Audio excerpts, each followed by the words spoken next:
Assalomu alaykum. O'zbek shashlik xo'randalari. Men otim Nodir. Yana bir marta eslatib qo'ymoqchiman. Men Dubayda Motor City'da shashlik konseptini ochganman. Men ko'rdim har xil videolarda, har xil kommentlar, har xil gaplar. Porsiyasi mana kelib ko'rsalaring bo'ladi. Porsiya bunaqa kichkina emas. Mani idishimga moslashtirilgan. Bu idishdan chiqib ketsa bu katta bo'lib ketadi.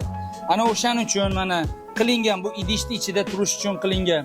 Bu idishning ichida non bo'ladi, sousi bo'ladi, piyozi bo'ladi, bu shashligi bo'ladi. O'shaning uchun bu konsept qilingan. Buni sizlar to'g'ri tushuninglar. O'shaning uchun bu shashlik sixida bo'lingan. Bu birinchisidan, ikkinchisidan bu yerda bizada juda ham mazali somsalar bor, olot somsalar bor. Salatlar bor, hozircha juda ham mazali shirinliklar qildik mana. Hamma deydi, uydagi haqiqiy damashni shirinliklar qilingan, ichimliklar bor. Bu hozircha shashlik konsept, menyu kichkina. Qo'limdan kelguncha harakat qilaman.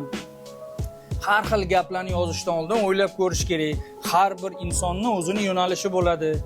Men kiloli, 1 kiloli, yarim kiloli shashlik qilmadim. Iltimos, kelinglar, mazasini ko'ringlar.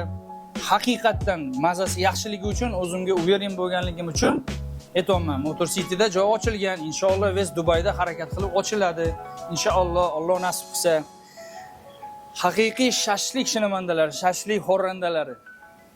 Shashligimiz yoqqan bo'lsa, rahmat, kelib, hurmat qilib yeb mazasini ko'rayotganlarga.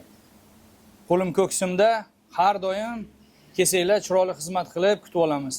Qanaqadir kamchiliklar bo'layotgan bo'lsa, uzr so'rayman. Rahmat.